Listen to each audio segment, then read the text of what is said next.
불행, 부처님 행위, 또 한 스님이 있었는데 법달이라고 하였다. 항상 법화경을 외워 7년이 되었으나 마음이 미혹하여 바른 법의 당처를 알지 못하더니 와서 물었다. 경에 대한 의심이 있습니다. 큰 스님의 지혜가 넓고 크시오니 의심을 풀어주시기 바랍니다. 대사께서 말씀하셨다. 법달아, 법은 제법 통달하였으나 너의 마음은 통달하지 못하였구나. 법은 제법 통달했는데 네 마음은 통달하지 못했구나. 경 자체에는 의심이 없거늘 너의 마음이 스스로 의심하고 있다. 내 마음이 스스로 삿대면서 바른 법을 구하는구나. 나의 마음 바른 정이 곧 경전을 지니고 있는 것이다. 나의 마음 바른 정, 나의 마음 바른 정, 이게 뭡니까? 모화공을 아는 게 바른 정이에요. 모화공을 아는 것이 바른 정입니다. 이것이 경전을 지니고 있는 것이다. 나는 한평생 또한 문자를 모른다. 너는 법화경을 가지고 와서 나를 마주하여 한편 읽어라. 내가 들으면 곧 알 것이다. 실제는 이제 우리가 마음속에 모화공을 이제 이해하는 것이 경전을 지니는 거나 똑같습니다. 그거는 마음의 경전이죠. 근데 이 종이 활자경은 마음에 지니는 경하고는 이제 천지 차이죠. 그러니까 마음의 경을 우리가 가지면은 모든 것에 자유자재할 뿐 아니라 이제 매일매일 존날이 된다는 거죠. 매일매일 존날이 되고. 법달아, 경전을 가지고 와서 대사를 마주하여 한편 읽었다. 육조 스님께서 듣고 곧 부처님의 뜻을 아셨고 이내 법달을 위해서 법화경을 설명하셨다. 육조 스님께서 말씀하셨다. 법달아, 법화경에는 많은 말이 없다. 7권이 모두 비유와 인연이니라. 부처님께서 널리 삼성을 말씀하시면 다만 세상의 근기가 둔한 사람을 이함이니 경 가운데 분명히 다른 성이 있지 아니하고 오로지 불성뿐이니라고 하셨습니다. 대사께서 말씀하셨다. 법달아, 너는 일불성을 듣고서 이불성을 구하여 너의 자성을 미혹하게 하지 말라. 경 가운데 어느 곳이 일불성인지를 너에게 말하리라. 경에 말씀하기를 모든 부처님이 세종께서 오직 일대사 인연 때문에 세상에 나셨다고 하셨다. 이 법은 어떻게 알며 이 법은 어떻게 닦을 것인가? 너는 나의 말을 들으라. 일대사 인연이라고 그러는데요. 이 일대는 크기가 없는 겁니다. 엄청나게 큰 거예요. 크기가 없어요. 그래서 일단대사라는 말을 씁니다. 일단대사. 한 조각 큰 일. 이렇게도 표현을 하거든요. 그럼 한 조각이면은 뭐 쪼가리가 뭐 얼마 되겠느냐? 이건 쪼가리가 가도 없고 끝도 없고 아주 큰 쪼가리를 말해요. 그래서 일대사 인연이라 하기도 하고 일단대사라고도 하기도 합니다. 그러니까 이 일대사도 엄청나게 커가지고 가를 우리가 볼 수 없는 그런 이제 거기에서 일어나고 있는, 그러니까 부처가 돼가지고 모화공을 우리가 이해해서 부처가 돼가지고 거기서 이제 이런 일도 일으키고 저런 일도 일으키고 이렇게 일으키는 거, 이것을 일대사 인연이라. 그 일단대사 인연이라고 그러기도 하고 일대사 인연 같은 말이에요. 근데 일단은 한 조각이거든요. 이놈의 조각은 막 가가 없어요. 얼마나 큰지. 일대사도 마찬가지고.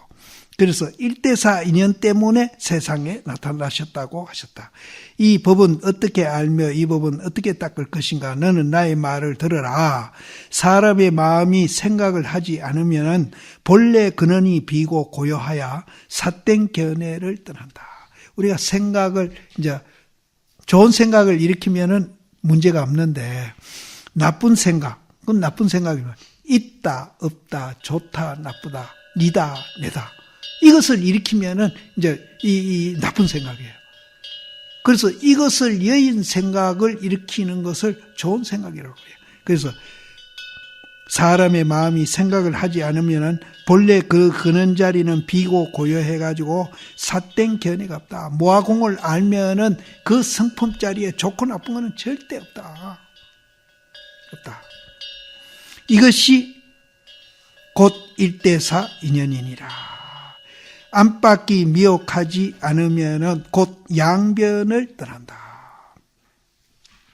안팎이 아니나 밖이나 하는 것을 또 이제 우리가 다른 말로 표현을 하면은 니다 내다, 좋다 나쁘다, 아니다 밖이다, 이렇게 이제 양변을 이제 사고를 하는 거죠. 안팎이 미혹하지 않으면은 곧 양변을 떠난다. 안도 없고 밖도 없다. 양변을 떠난다. 밖으로 미혹하면 모양에 집착하고, 우리가 이제 무엇을 객관적인 것을 보고 좋다 나쁘다, 저거는 밉다 곱다, 이런 마음을 일으키면은 미혹해지고 모양에 집착하고, 안으로 미혹하면은 또 공에 집착한다. 또 이제 없다 하는데 또 집착하면은 그건 또 공에 떨어져요. 그러니까 양변을 여인 자리에서 양변이 동시에 융합을 해가지고 거기에서 차유자재로 일어나는 것을 중도로 한다. 그러니까 양변을 여는 것과 양변이 동시에 하나인 것을 알아야 돼. 그래서 거기서 작용을 일으켜야 되는데, 이제 양변을 여인 그 자리에 우리가 또 집착하면은 공에 집착하는 거예요. 또 공에 집착한다. 모양에서 모양을 떠나고 공에서 공을 떠나는 것이 곧 미혹하지 않는 것이다. 그러므로 이 법을 깨달아 한 생각에 마음이 열리면은 세상에 나타나는 것이니라. 마음에 무엇을 여는가? 부처님의 지견을 여는 것이다. 그래서 우리가 양변을 떠나고 양변에 융합해가지고 거기에서 일어나는 생각을 이제 부처님 생각이거든요. 부처님의 지견을 여는 것이다. 부처님은 깨달음이니라. 내 문으로 나니 깨달음의 지견을 여는 것과 깨달음의 지견을 보이는 것과 깨달음의 지견을 깨침과 깨달음의 지견에 들어가는 것이니, 열고 보이고 깨닫고 들어감은 한 곳으로부터 들어가는 것이다. 곧 깨달음의 지견으로 자기의 본래 성품을 보는 것이 곧 세상에 나오는 것이다. 계시 오입이죠. 이 네 가지로 이제 열린다는 거죠. 그래서 이제 이것도 결국은 우리가 이제 깨달음이라는 것은 이제 성품이 공한 줄을 보는 그 자체를 깨달음이라 그러거든요. 그래서 일단은 우리가 성품이 공한 것을 이제 보는 것이 이제 깨달음의 이제 첫문입니다. 그러니까 깨달음의 지견을 깨침과 깨달음의 지견에 들어가는 것이니라 하고, 열고 보이고 깨닫고 들어가면 한 곳으로부터 들어가는 것이다. 그 성품 자리에서 이제 그것은 이제 나오기도 하고 들어가기도 하고 이렇게 하는 것이다.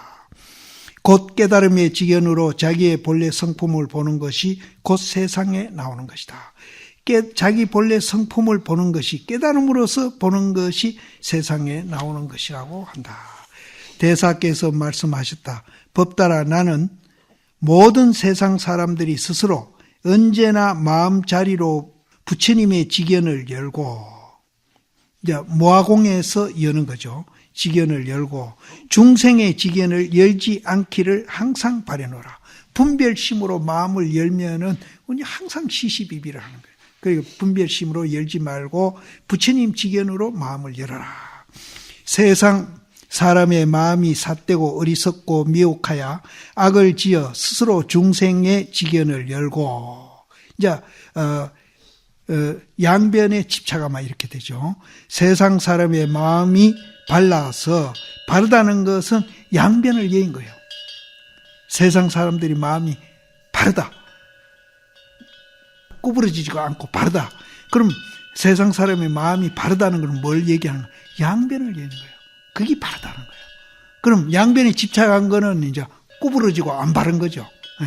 발라서 지혜를 일으켜, 그렇게 이제 양변을 열면 지혜가 또 일어나고, 그 지혜로서 관조하면 스스로 부처님 직견을 여나니 중생의 직견을 열지 말고 부처님의 직견을 열면 곧 세상에 나오는 것이니라. 대사께서 말씀하셨다. 법달아, 이것이 법화경의 일성법이다. 아래로 내려가면서 삼성을 나눈 것은 미혹한 사람을 위한 까닭이니 너는 오직 일성불만을 의지하라. 대사께서 말씀하셨다. 법달아, 마음으로 행하면은 법화경을 굴리고 마음으로 행하지 않으면은 법화경에 굴리게 되나니. 자, 이것을 마음으로 이제 우리가 깨달아 가지고 행하면은 내가 주인이 돼 가지고 법화경을 내가 이제 굴리는 거예요. 내가 주인이다. 그런데 이제 내가 그렇게 이제 못하면은 오히려 법화경에 내가 굴림을 당하는 거예요.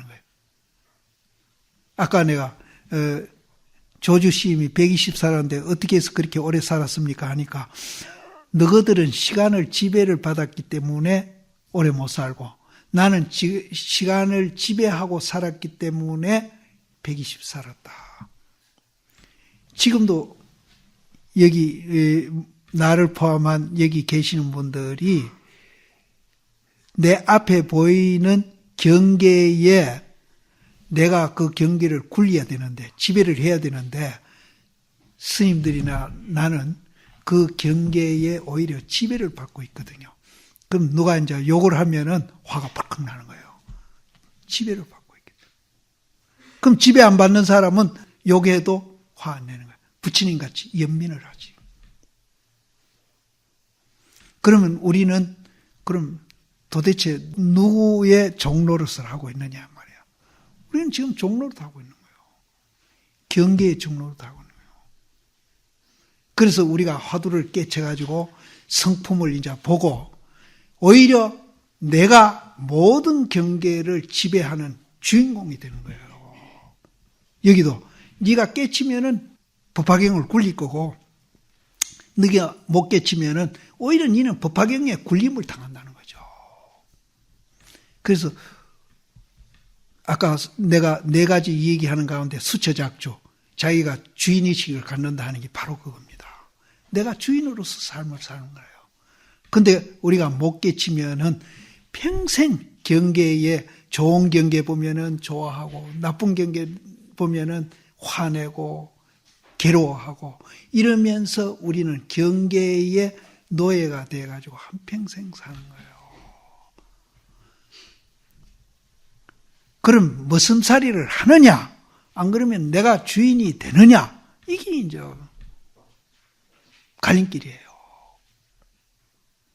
그럼 내가 주인이 돼야 될 거 아닙니까? 맨날 경계의 노예가 돼가지고 그거 쫓아다니면서 웃고 불고 뭐 이렇게 하면은 정말로 이제 우리가 비참하거든요. 근데 우리가 비참한 생활을 하면서도 비참한 것도 모르고 있는 것이 지금 또 문제예요. 그럼 세상 사람들은 다 비참한 생활을 하고 있는 겁니다. 주인공이 안 되고 경계에 끄달리고 있는 겁니다. 그래서 우리가 이 법을 깨닫고 불교를 이해하면은 이런 근본적인 문제도 우리가 이제 이해할 수 있는 그런 안목이 열리는 거죠. 이런 말 안 들으면은 우리가 노예하고 사는지 누구한테 끄달려서 지배를 받고 머슴살이고 하고 있는지 그걸 또 나는 잘한다고 또 자랑하면서 또 뽐내면서 이렇게 살고 있는 거예요. 그게 우리가 부처님 눈으로 보면은 정말로 이제 내가 노예가 되느냐 주인이 되느냐 이 심각한 문제예요. 여기도 법달이 네가 깨달으면은 경전을 네가 굴리가지고 네가 주인이 될 끼고 못 깨달으면은 경전에 네가 지배를 받아가지고 오히려 경전에 네가 굴림을 받아가지고 네가 종로를 타고 있을 거다. 그러니까 지금 우리가 종놀이를 하느냐 내가 주인이 되느냐 이런 기로에 서 있는 거예요.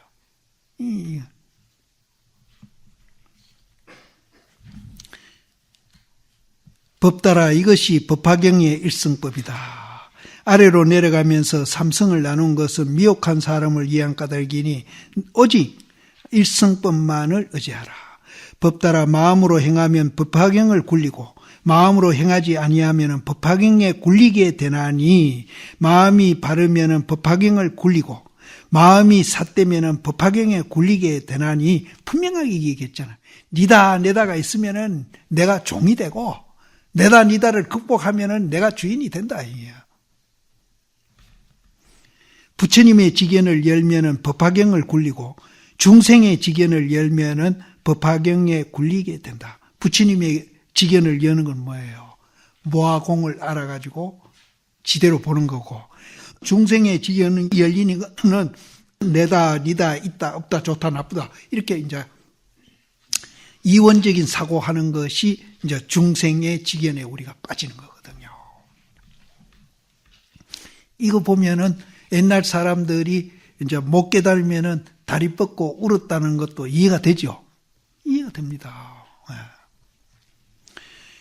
대사께서 말씀하셨다. 힘써 법대로 수행하면 이것이 곧 경을 굴리는 것이니라. 법달은 한번 듣고 그 말 끝에 크게 깨달아서 눈물을 흘리고 슬피 울면서 스스로 말하였다. 큰 스님이시여 실로 지금까지 법화경을 굴리지 못하였습니다. 7년을 법화경에 굴려 왔습니다.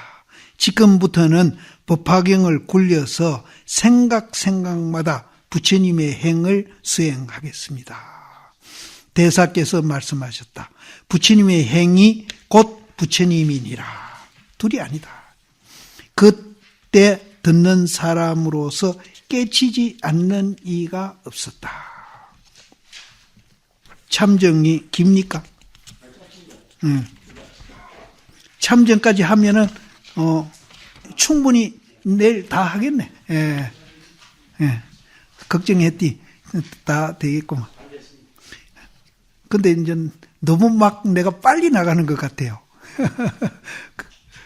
조금 이제 우리도 대시부 가면서 소가 여물 씹듯이 이렇게 이제 가야 조금 도움이 있는데, 이렇게 한번 보시고 스님들이 이제 스스로 이제 내가 한글을 읽으면서 설명을 했잖아요. 그러니까 스님들도 이제 이 한글을 보면서 이제 육조단경을 볼 수 있는 이제 눈이 이제 열립니다. 열리니까 이렇게 한번 보세요. 틈틈이 이렇게 보시면은 나중에 이제 신도들이나 무슨 포교할 일이 있으면은 또 이제 한글로 읽으면서 충분히 설명하고 포교하도록 해야 됩니다. 그래서 앞으로는 이제 이 한문 세대를 벗어나는 이제 방법을 이제 우리가 이런 식으로 가야 될 것 같아요. 여태는 나도 이 한문을 꼬박꼬박 새겨가면서 했거든요. 계속 내가 한문 새겨가면서 모든 어록을 했는데, 이번에 내가 이 첫 시도를 하는 거예요. 해보니까 돼요. 그래서 요거를 설명할 수 있는 안목을 갖추려면은 딱 하나만 하면 됩니다. 중도를 이해하면은 해석 안 될 게 하나도 없습니다. 중도를 이해. 그래서 책 한 권 권할게요. 백일본문 한번 보세요. 백일본문 보면은 학원 보시지 말고 상권에서 190 몇 페이지까지 넘어가시지 말고, 넘어가면 그거는 유식이니까 이제 공으로부터 깨달아 들어가는 방법을 중론을 190 몇 페이지까지 이제 넘어가면 유식이 나옵니다. 그 유식은 보지 말고 그 앞에 것만 스님들이 오늘 이제 이렇게 이 육조단경을 봤으니까 나는 내 아는 신도님은 한 4, 50분 읽었다 합니다. 그러니까 조금 이제 이해가 된다고 그러는데, 스님들은 서너 번만 읽어도 이해가 됩니다. 중도가 뭐. 오늘 또 내가 집중적으로 중도 얘기를 어제부터 계속 했으니까 이제 지금 미리 다 예비 지식은 갖고 있거든요. 그거 보면은 중도를 이제 확실히 알면은 이 한글로 된 것을 읽으면서 내가 이제 이해가 되는가 안 되는가 한번 시험을 해보세요. 이해되면은 나도 이제 누구한테 강의해줘도 되겠구나. 이 강의해주는 것도 굉장히 공부가 되거든요. 굉장히 공부가 돼요. 그래서 절에 행자님들 오면은 육조단경 가르쳐줘도 괜찮아요. 나도 공부하고 그 사람들도 가르쳐주고. 내가 요번에 시도해보니까 충분히 번역본 가지고도 할 수 있다. 중도만 알면은 이거 해석 안 되는 것이 하나도 없다고 그러는 겁니다. 그래서 이제 여기 이제 모두 나이가 이제 많아지거든요. 교수님도 이제 나이가 굉장히 많잖아. 이제 60 됐어요. 서암심상자 교수님 내 이름을 잊어버리고 가까스서 같이 났는데 더 먹어야 돼요. 그래서 앞으로 이제 이런 것 가지고 이제 어느 정도 이제 정진하고 이제 포교할 때는 이제 이런 것 가지고 이제 충분히 이제 한글로 이러면서 할 수 있고 중도만 이해하면 다 됩니다.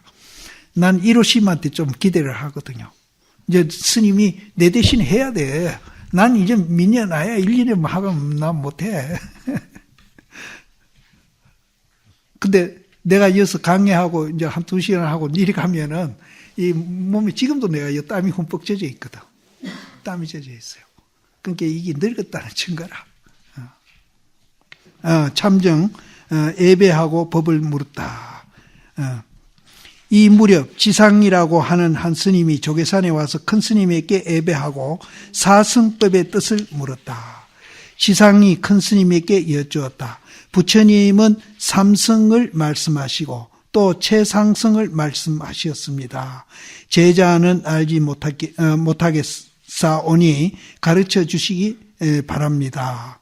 부처님은 삼승을 말하시고 또 최상승법을 말하시니 제자는 알지 못하겠으니 가르쳐 주십시오. 해능대사가 말하였다. 너는 자신의 마음으로 보고 바깥 법의 모양에 집착하지 말아라. 너는 자신의 마음으로 보고 바깥 법의 모양에 집착하지 말아라. 원래 사승법이란 없나니라. 사람의 마음이 스스로 네 가지를 나누어 법의 사승이 있을 뿐이다. 보고 듣고 읽고 외움은 소승이요.